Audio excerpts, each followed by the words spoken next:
Buenas noches, Hola, licenciado. Cristian, buenas noches. Buenas noches, Buenas noches, licenciado. licenciado. Se encuentra el grupo número 7 para exponer. El 8 presente. Y el 7. El 8 presente. Creo que hoy día exponen el 8 y el 11. Ah, perdón. Sí, tienen todo el 11. ¿Y el 11 se encuentra?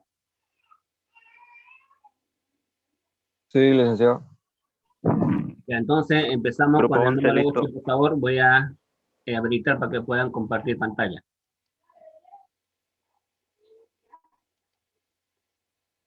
Ya pueden empezar, jóvenes.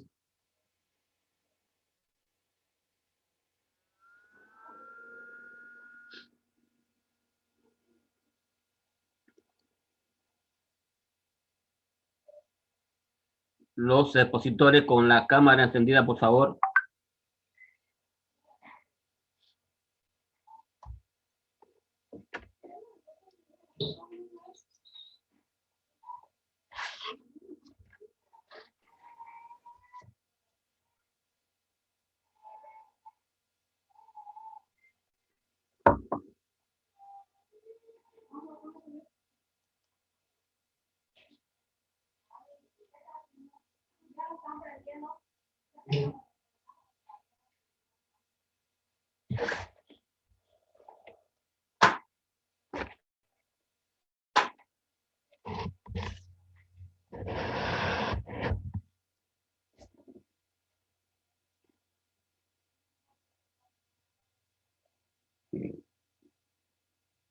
La mela del diamante.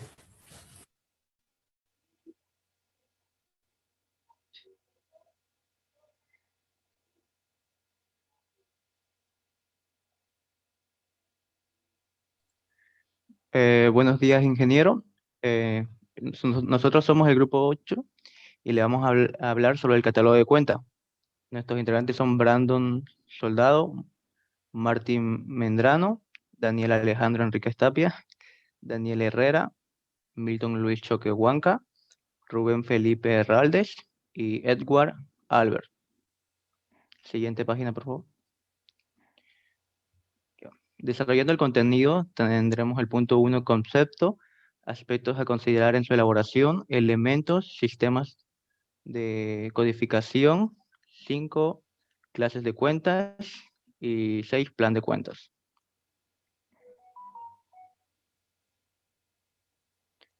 Ya. Concepto. Un catálogo de cuentas es un documento que es utilizado para registrar las operaciones de una organización. A su lado tienen un ejemplo. Ya. También podemos decir que el catálogo de cuentas es una herramienta de contabilidad que permite registrar y ordenar las operaciones de una empresa.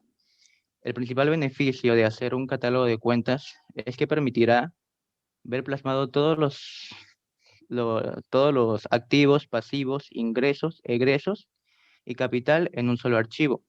La idea de este instrumento es que permita a todos los trabajadores relacionados a la contabilidad, a parte contable, financiera o ejecutiva, que puedan leerlo y entender el flujo de movimiento del dinero de dicha empresa. Esto les ayudará a tomar una decisión importante, como por ejemplo una inversión. Siguiente página, por favor. Ya. Este tipo de documentos son muy importantes en el ámbito de contabilidad, dado a que facilitan enormemente el registro de transacciones económicas, sistematizando todo tipo de gastos e ingresos que se haya realizado. Siguiente. Ya. ¿Cuáles son sus principales ventajas? Gracias a este tipo de documentos suelen ser muy flexibles. Los trabajadores de la empresa pueden llevar un registro de toda la operación de la misma forma rigurosa, teniendo en cuenta cualquier cambio en la entrada y salida de dinero de la organización.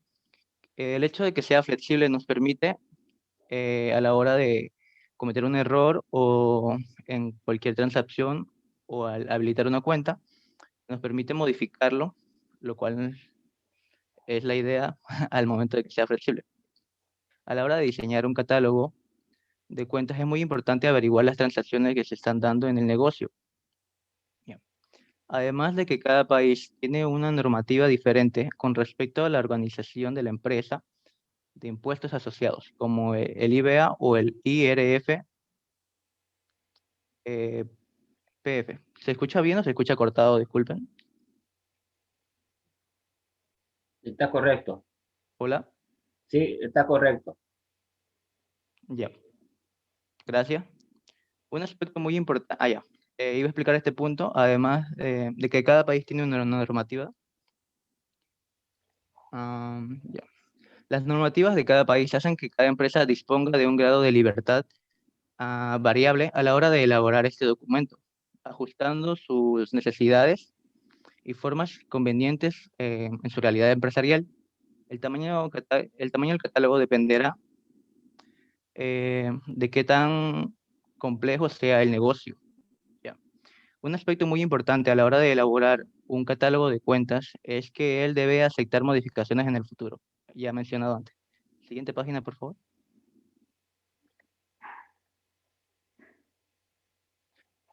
Ya. Durante la recogida de datos es muy importante tener en cuenta los siguientes aspectos de la empresa. Datos financieros por departamento, proyectos, datos regionales, obligaciones tributarias, fuentes de ganancias.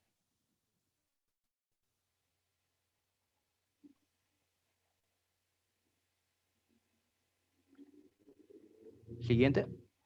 Ya. Para facilitar el manejo de datos por parte de los contadores y tenedores de libros de cuenta, en el catálogo de cuentas es habitual usar la siguiente codificación. Este es un ejemplo de cómo hacer la codificación del catálogo de cuentas. Existen otros que se hablarán más adelante. Este sería el numérico, el cual consiste en darle un número a dichas cuentas. Uno para el pasivo, uno para el activo, 2 para el pasivo, 3 para el capital, 4 para ingresos, 5 para costos, 6 para gastos. A la hora de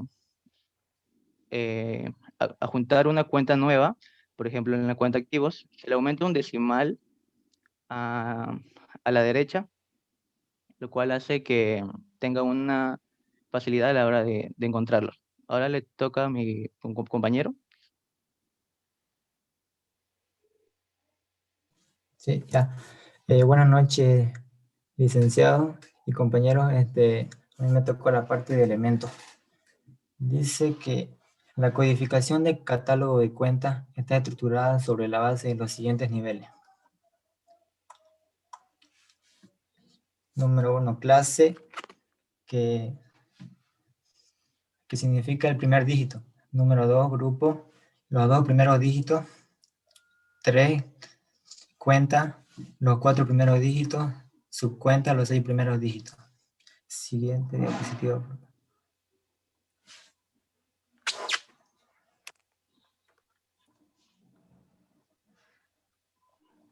La estructura básica de un catálogo de cuentas se integra por 3 niveles, las cuales son rubro, que es el nombre que reciben las subdivisiones de los elementos que integran al estado de situación financiera.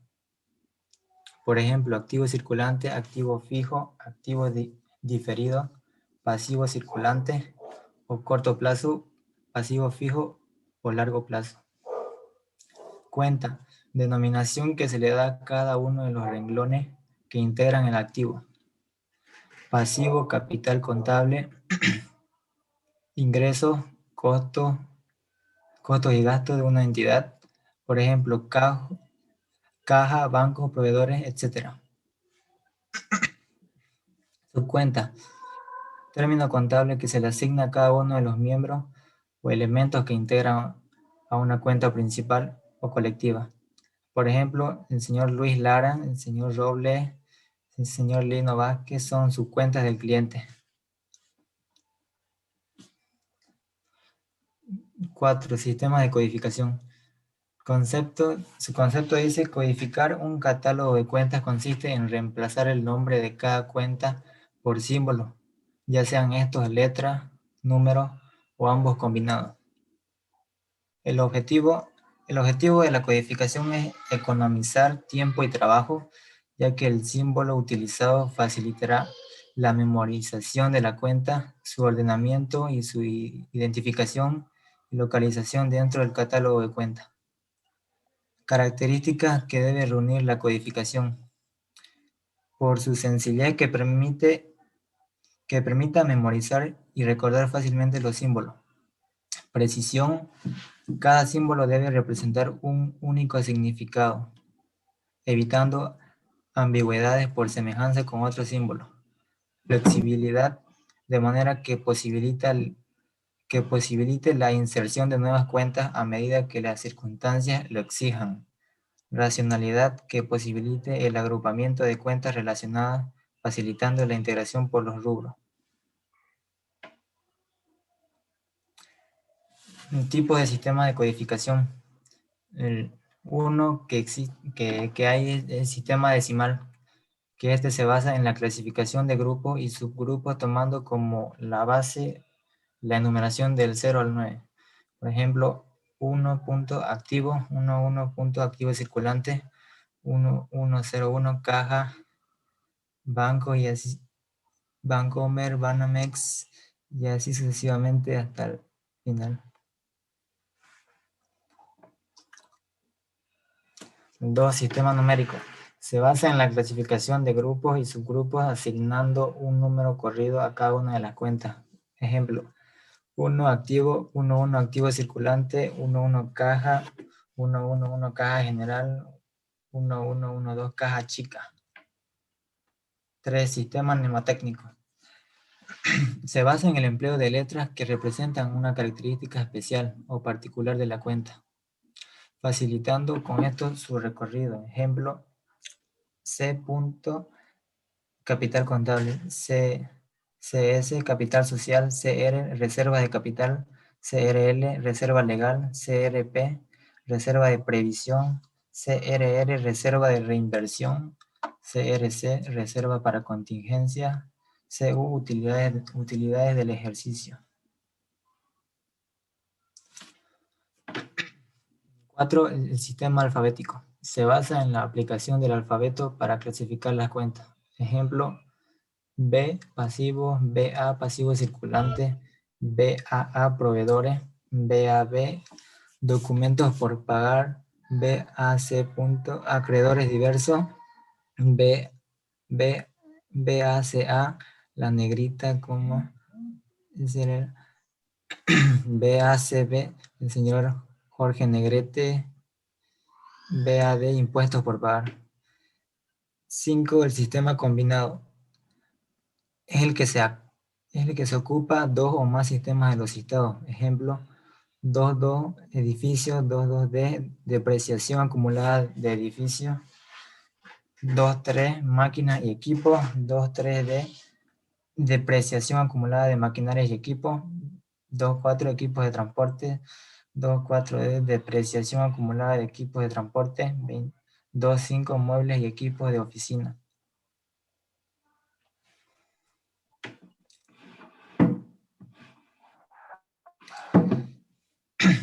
El sistema alfanumérico combina letras y números para la identificación de cada cuenta y subcuenta.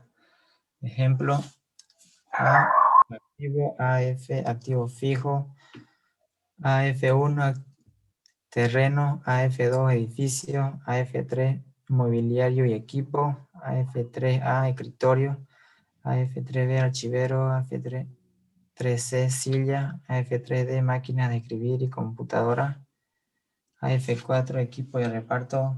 Normalmente los más utilizados son los numéricos combinados con el decimal. Y las finalidades de la codificación dicen que son facilitar el archivo de las fichas u hojas que representan las cuentas, facilitar la intercalación de las cuentas que se vayan abriendo, permitir mediante la lectura del código que se pueda reconocer el carácter de la cuenta, facilitar el procesamiento de los datos contenidos en los comprobantes. Cuando se aplican sistemas de procesamiento electrónico de datos, la codificación es imprescindible, puesto que el equipo computador procesa los datos previos, agrupamiento de los mismos de acuerdo con sus códigos. Y esa parte le toca a mi compañero. Gracias. Buenas noches a todos, compañeros. Buenas noches, licenciado. Mi nombre es Felipe Herralde. Me tocó exponer clase de cuenta y plan de cuenta. Las clases de cuenta que se clasifican en 4 grupos. Como podemos ver, están las cuentas reales, las nominales, las mixtas y de orden. La siguiente, por favor. En cuentas reales son las que nos muestran los bienes y derechos y obligaciones que tiene una empresa. Estas cuentas son los activos, la pasiva y la capital. Estas cuentas nos permiten hacer el registro llamado balance general. Las cuentas nominales, también llamadas de pérdidas o ganancias. Estas cuentas son todos los movimientos económicos a través de las transacciones realizadas de una empresa que se registran. Estas cuentas están conformadas por las cuentas de ingresos, de gastos, costos de venta, costos de producción y costos operacionales. Las cuentas mixtas son cuentas combinadas.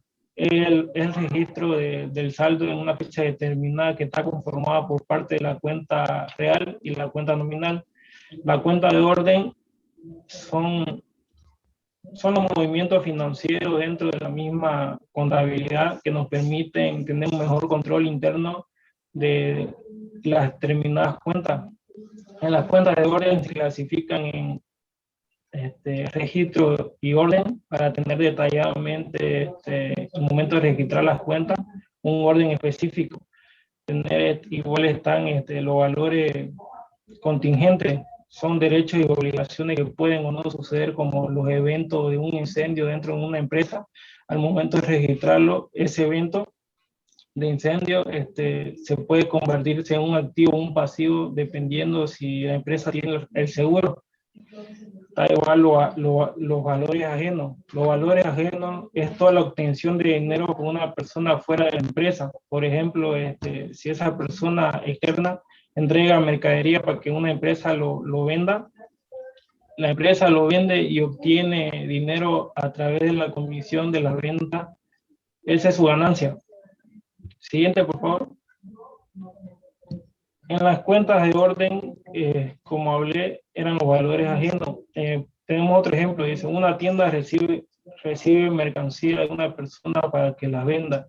Al momento de registrar, entra a la cuenta mercancía en comisión, este es el monto de dinero por comisión, va a salir la cuenta comitente, cuenta de mercancía, sale el mismo saldo. El siguiente, por favor. El plan de cuenta es un listado de todos los hechos económicos, de todas las cuentas que está realizando la empresa. Es importante realizar este plan de cuenta porque nos lo da de manera detallada, estructurada y organizada. Y para tener un buen orden, siguiente por favor.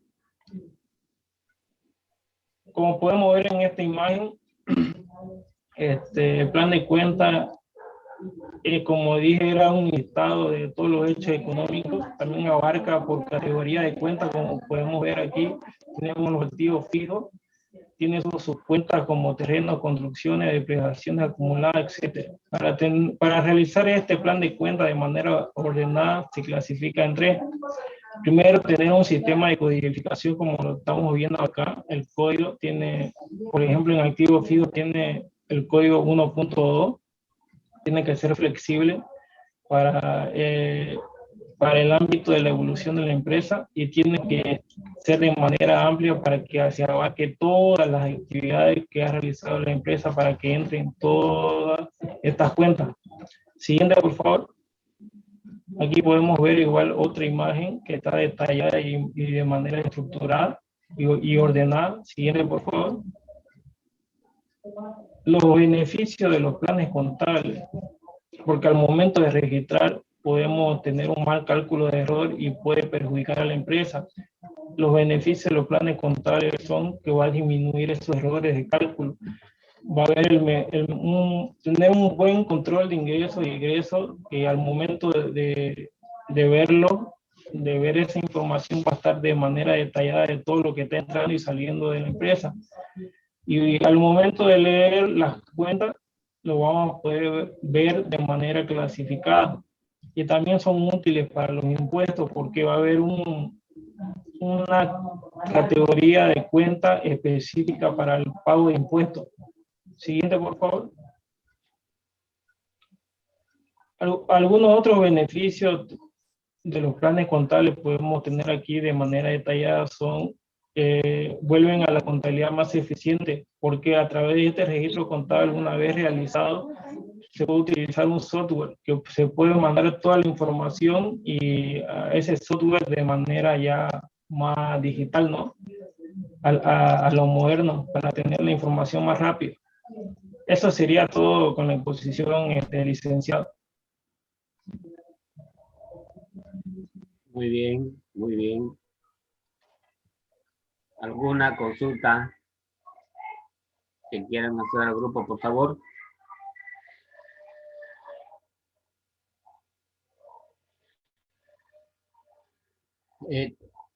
Bueno, resumiendo un poquito la exposición, el plan de cuenta se utiliza para identificar la cuenta que se va a apropiar para cada una de las transacciones.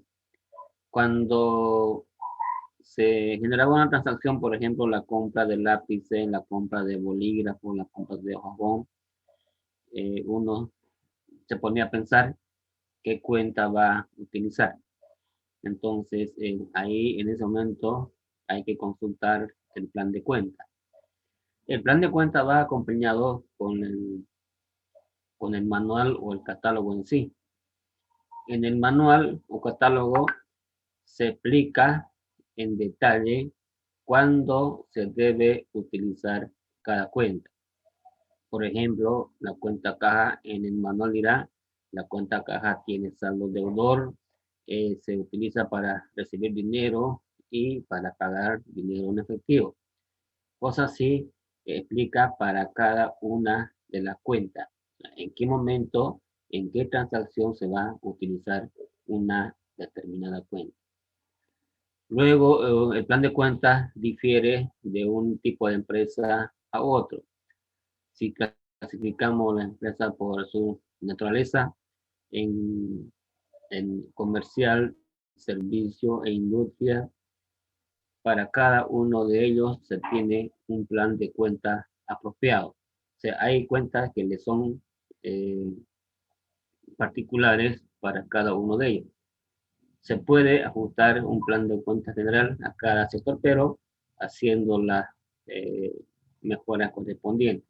¿Ya? Entonces, el plan de cuenta es diferente para una empresa comercial que para una industrial, por ejemplo.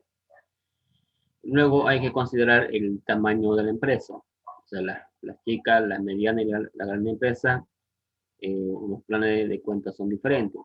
Para una pequeña empresa, las cuentas seguramente van a ser pocas. En cambio, para una empresa grande, ya hay más cuentas porque ya tiene mayor movimiento. También hay que tomar en cuenta el lugar donde está la empresa.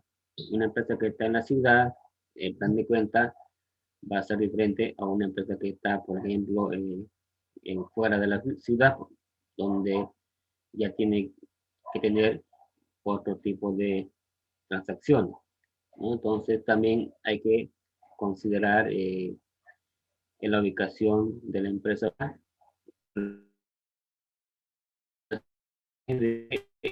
tiene que ser flexible.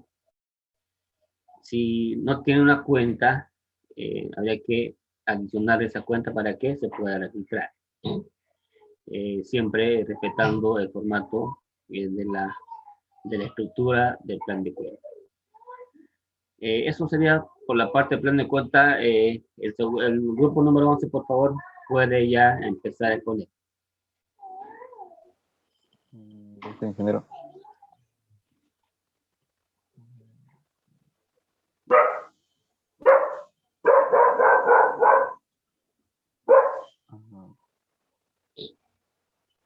¿Puede ver la pantalla? Sí, positivo.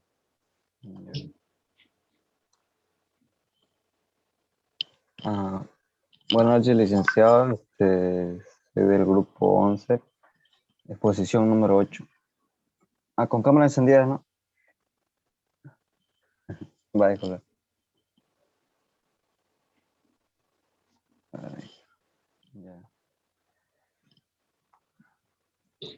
el tema que nos tocó es principio de contabilidad generalmente aceptados, o también se conoce por su sigla PCGA. Ya. ¿Qué es un principio de contabilidad generalmente aceptado? Son un conjunto de reglas y normas que sirven de guía contable para formular criterios referidos a la medición de patrimonio y a la información de los elementos patrimoniales y económicos de una entidad. Los PCGA constituyen parámetros para la confección de los estados financieros, sea sobre la base de métodos uniformes de técnica contable. Estos tienen como objetivo la uniformidad en la presentación de las informaciones en los estados financieros, sin importar la nacionalidad de quien los estuviera leyendo o interpretando. Los principios de contabilidad generalmente aceptados son herramientas contables que se utilizan al momento de realizar lo que es el estado. Están compuestos por 14 principios que detallaremos a continuación. Le toca a mi compañera. Ok, yo voy a hablar del principio de equidad. En los principios de la contabilidad se busca un equilibrio para poder evitar conflicto de los interesados. Es un criterio ético que busca la mayor justicia e imparcialidad de las elaboraciones de las cuentas y estados contables. De forma que los estados financieros reflejan con justicia los beneficios de cada parte.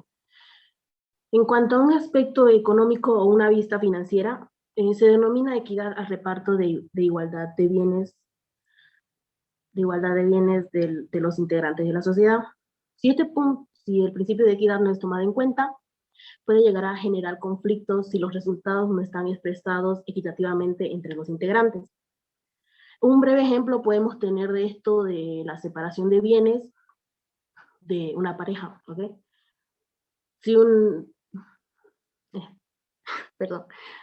De la separación de bienes que son divididos equitativamente iguales entre las dos personas. Ese es el principio de equidad. Ahora les hablaré del principio de ente.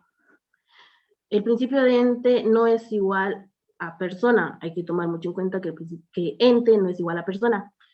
Ente es una creación de la persona natural, la cual la persona natural somos nosotros, y ente es la creación de una empresa o una vida artificial o algo que existe para la ley o por la ley. En la contabilidad siempre mencionamos a un ente, en donde el propietario es considerado como tercero. Por los aportes que él da, ya no le pertenecen a él, sino le llegan a pertenecer a la empresa.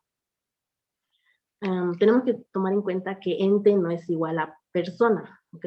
Porque una persona puede llegar a producir, una persona puede llegar a reproducir diversos entes de su propiedad, ¿ok? Puede llegar a la creación de nuevas empresas, ¿ok? En resumen, el principio ente en la contabilidad siempre se refiere a una empresa en donde el propietario es catalogado como tercero.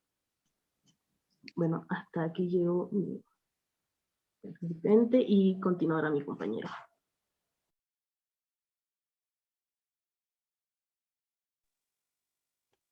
Buenas noches, licenciado. Buenas noches, compañeros.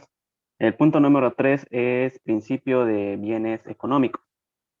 Los estados financieros se refieren siempre a bienes económicos, es decir, bienes materiales e inmateriales que posean valor económico y por ende susceptibles a ser evaluados en términos monetarios.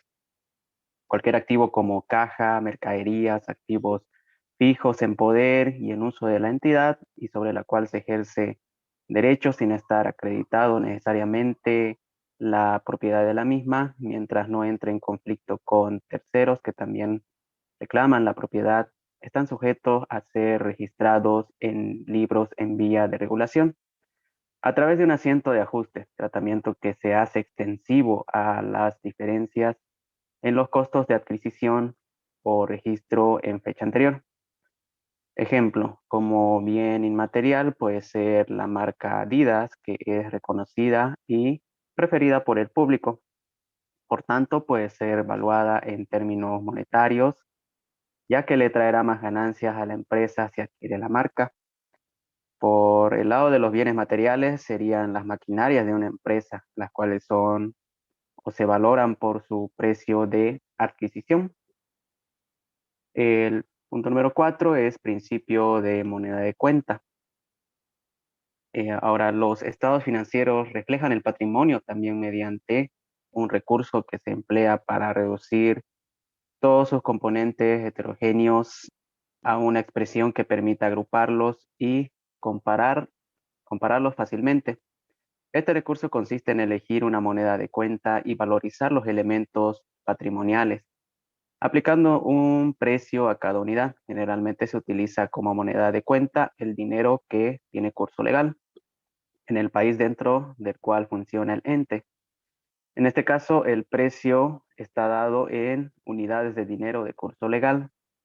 En aquellos casos donde la moneda utilizada no constituya un patrón estable de valor, en razón a las fluctuaciones que experimente, no se altera la validez del principio que se sustenta, por cuanto es factible la corrección mediante la aplicación de mecanismos apropiados de ajuste. Por ejemplo, una empresa boliviana, ¿no?, que produce materiales de construcción debe registrar sus actividades financieras en boliviano, ¿no?, que es la moneda que utilizamos normalmente aquí en Bolivia. Gracias.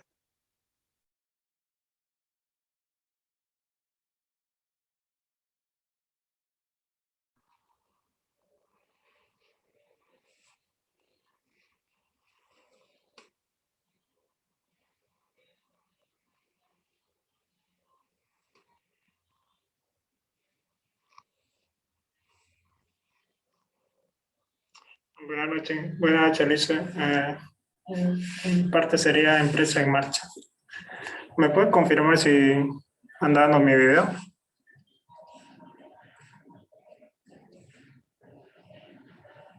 Sí, compañero.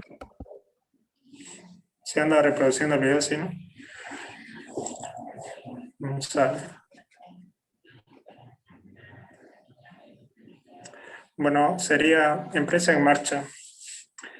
Esta básicamente se basa en la presunción de que una empresa continuará sus operaciones por un tiempo indefinido y no será liquidada a la brevedad posible, a menos que existan significativas y continuas pérdidas. ¿Esto qué quiere decir? Que una empresa sigue siendo un negocio en marcha cuando la venta de sus activos no afecte la capacidad para seguir operando.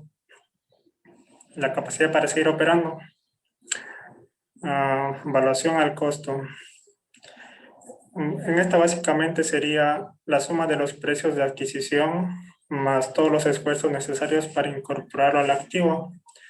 Esto puede ser tanto como el precio al contado más los gastos de adquisición, viajes o gastos de puesta en marcha. Y esto básicamente sería el punto 5 y 6.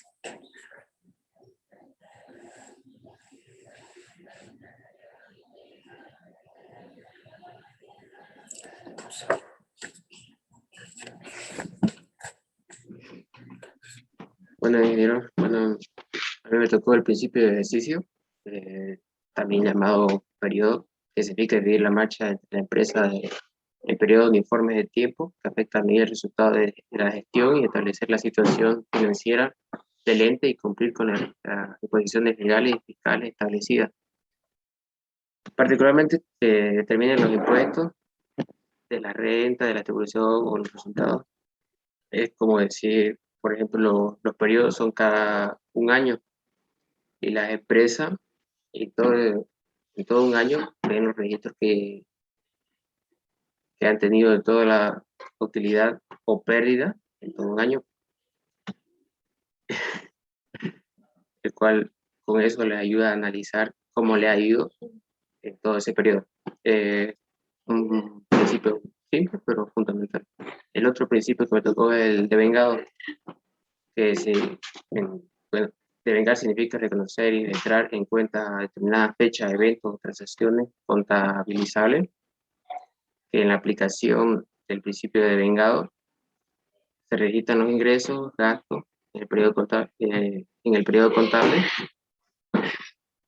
al que se refiere, a pesar de que el documento del soporte tuviera la fecha del siguiente ejercicio o un desembolso, va a ser hecho todo en un parte de un ejercicio siguiente o periodo, como por ejemplo son, a ver, puedo poner la cuenta factura de agua o de luz, que uno lo gasta en un mes, pero paga al siguiente mes.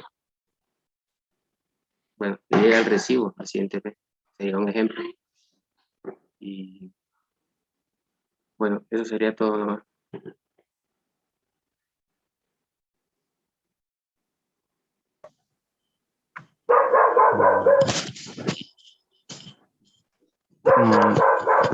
Buenas noches, licenciado. A mí me tocó el principio de objetividad.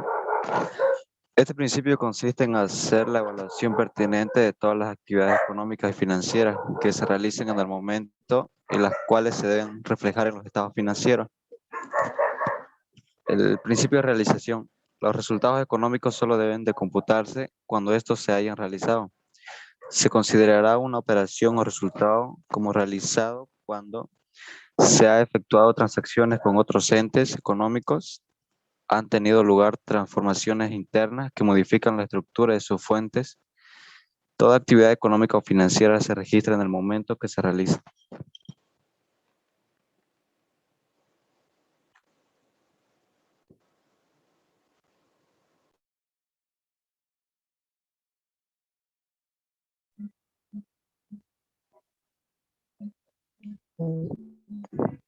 Buenas noches, licenciado, buenas noches, compañeros. ¿Se puede ver mi cámara, disculpe?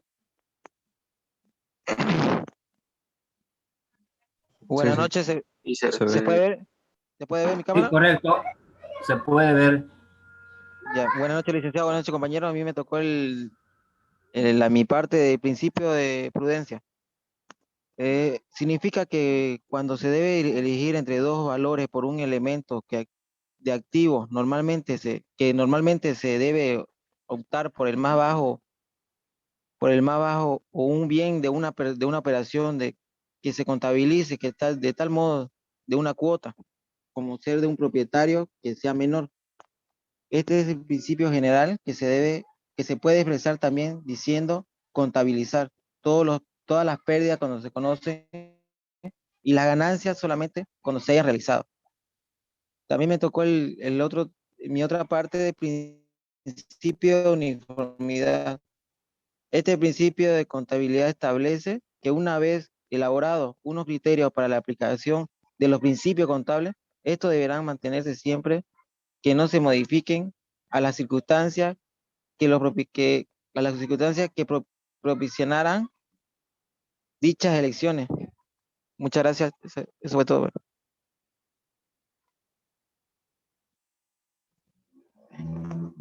Yo me saqué 20. Buenas noches, ingeniero. ¿Se puede escuchar y ver mi micrófono y cámara? Sí, se ve. A mí me tocó principio de materialidad. El principio de materialidad se refiere al valor o interés que se puede tener en un evento o objetivo. En el ámbito de la contabilidad se debe precisar los hechos económicos según su importancia relativa.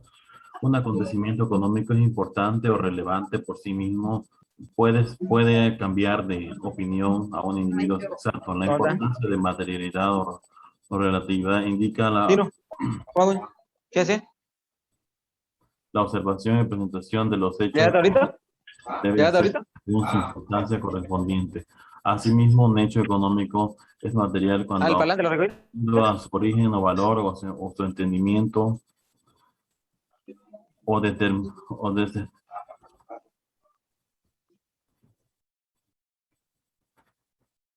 tomando en cuenta los contextos que lo rodean, pueden incrementar las decisiones económicas de los consumidores de la información. Por ejemplo, al elaborar los estados financieros, la materialidad se debe fijar con relación al activo total, activo corriente, pasivo total, pasivo corriente, capital de trabajo, los resultados del ejercicio o al patrimonio que corresponda.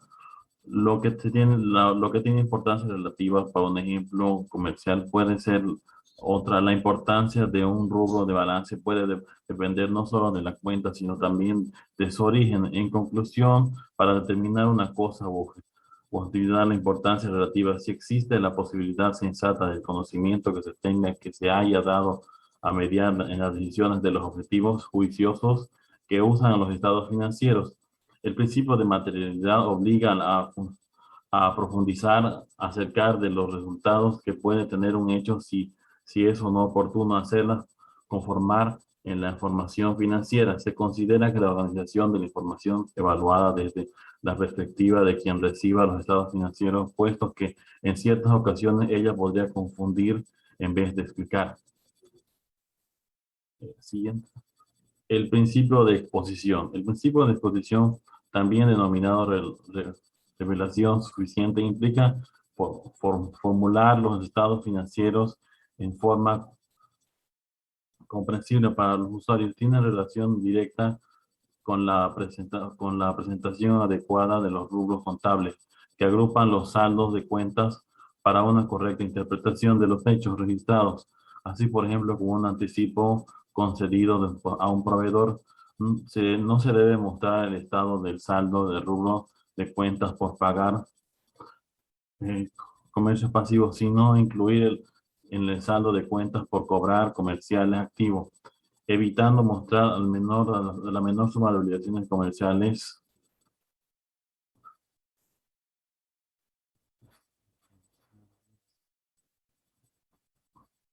cuando más bien el efecto incrementa las cuentas por cobrar. Al haberse evidenciado hechos de cobro, lo expuesto implica ocultar los hechos o cosas incluso con posterioridad a la fecha de emisión de los estados financieros, ni exagerar los detalles informativos.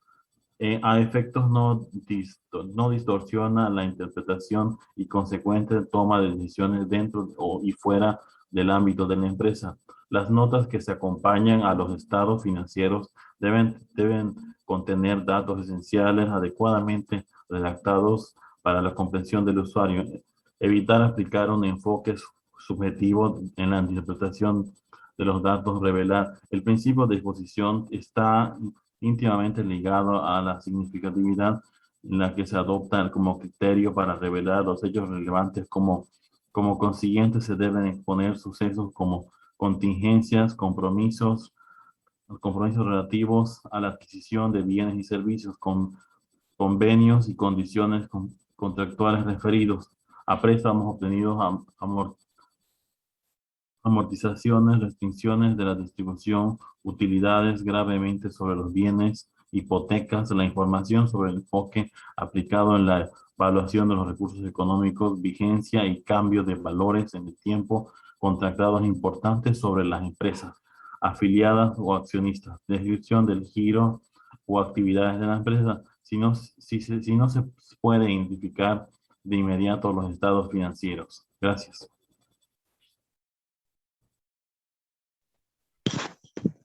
Eso sería todo, licenciado.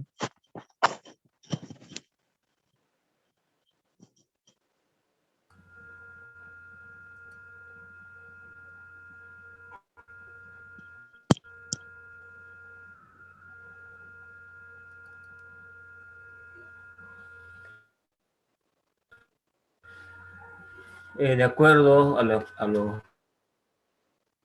expuesto,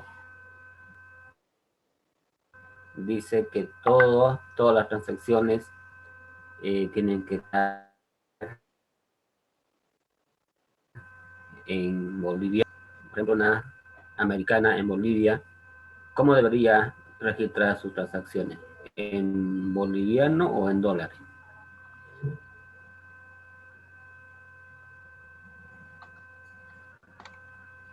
¿Cómo dijo, licenciado?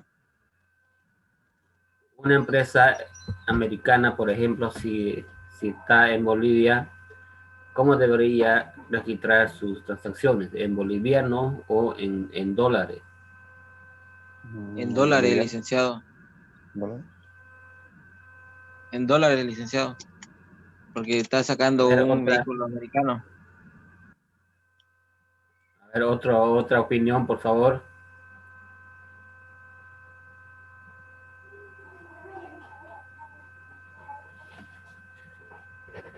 De acuerdo a los principios que acaban de poner, todas las transacciones tienen que estar expresadas en boliviano, ¿no? Aquí en Bolivia. Si hubiera alguna empresa extranjera, tienen que acatar esa disposición. Todas sus transacciones tienen que estar registradas en boliviano para temas legales en Bolivia. Internamente pueden tener en su moneda, en este caso en dólares, pueden tener su contabilidad, pero la oficial, la que vale en territorio boliviano, es en boliviano, ¿ya? Por más que sea empresa extranjera. Ahora, también pregunto si la empresa compra $1,000, la empresa compra $1,000, ¿cómo lo registra en su libro diario? ¿Como $1,000 o lo tiene que convertir en boliviano? En moneda nacional. Convertirlo. En moneda nacional. O sea, tiene que convertirlo en $1,000 por tipo de cambio y registrarlo en boliviano. En libro auxiliar se lleva el control físico de la cantidad de dólares, cuánto entra, cuánto sale y cuánto queda. Si es que tiene una caja en dólares. Si tiene una cuenta bancaria en dólares, lo mismo. Tiene que ser registrado por el tipo de cambio oficial y internamente se lleva el control de la moneda en un libro auxiliar. ¿De acuerdo?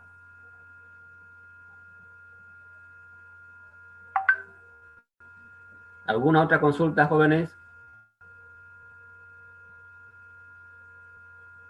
Una consultita, dicen, o sea, todo lo que saquemos, tenemos que sí o sí convertirlo a boliviano. Exacto. Todo lo que está registrado en el libro diario tiene que estar en boliviano. Listo, licenciado. Gracias por la aclaración. Ya.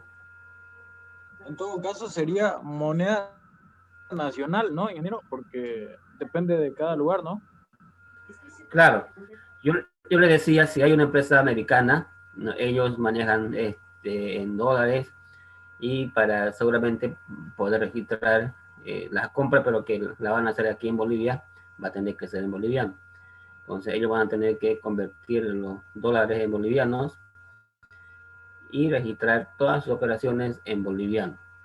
Ahora, como actualmente los sistemas automatizados tienen esa facilidad de tener en boliviano y de tener en dólares. Y para efectos legales, para usuarios externos e internos de Bolivia, ellos pueden emitir en boliviano. Y para los usuarios de ellos, internamente pueden emitir en dólares, ¿no? Pero el oficial, el que sirve en Bolivia, es en boliviano.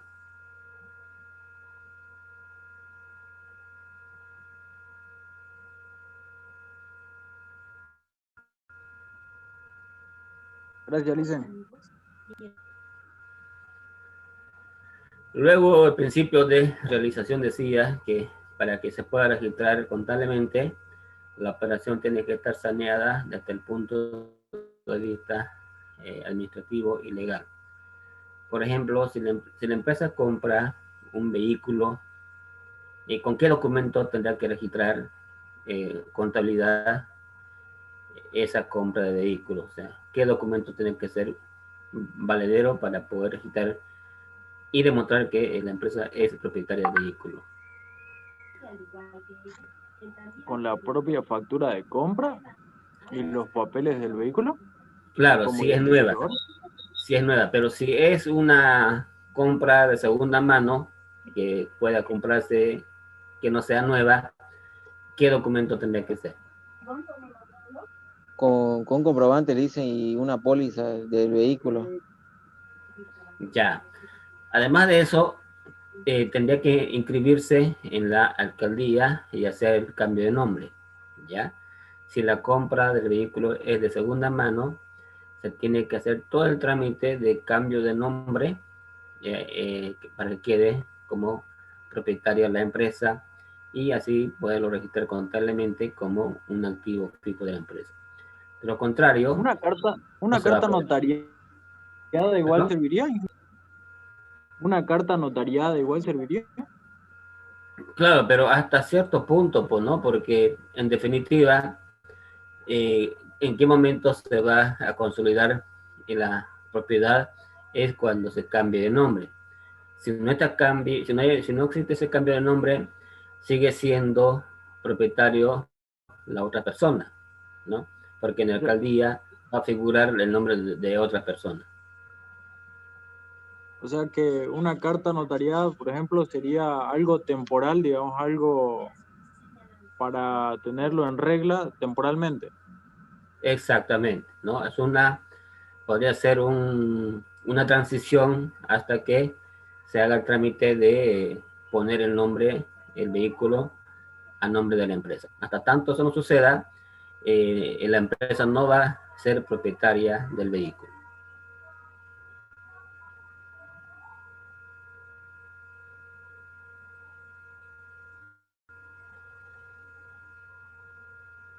Lo mismo pasa con los inmuebles, o sea, con los edificios, ¿ya?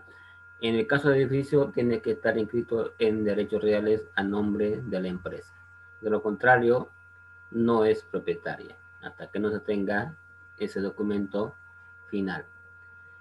Y contablemente, ustedes saben que para poder registrar ya en el libro diario, tiene que estar toda la documentación en orden, porque por ahí se trunca, entonces ya ahí queda el registro a medias o se tendría que anular.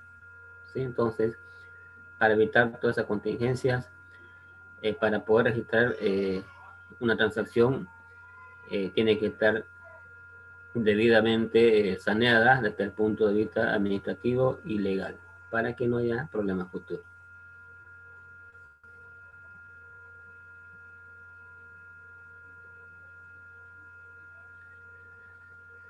Jóvenes, el día lunes pasamos clases normalmente. Mañana le voy a mandar el grupo que va a exponer número 9, número 10, o sea, con los temas correspondientes, para que pongan el día miércoles, para que tengan un poquito más tiempo y lo puedan preparar mejor. El lunes vamos a pasar normalmente y, como digo, mañana les paso el tema para el grupo número 7, 9 y 10 para que pongan el día miércoles siguiente. Ingeniero, las notas del examen práctico, el último que dimos sobre el libro de diario. Y si eso todavía lo tengo en proceso, también les prometo que hasta el día miércoles le voy a dar toda la nota. ¿De acuerdo? Gracias. Ya. Hasta luego. Hasta luego, ingeniero. Hasta luego, ingeniero.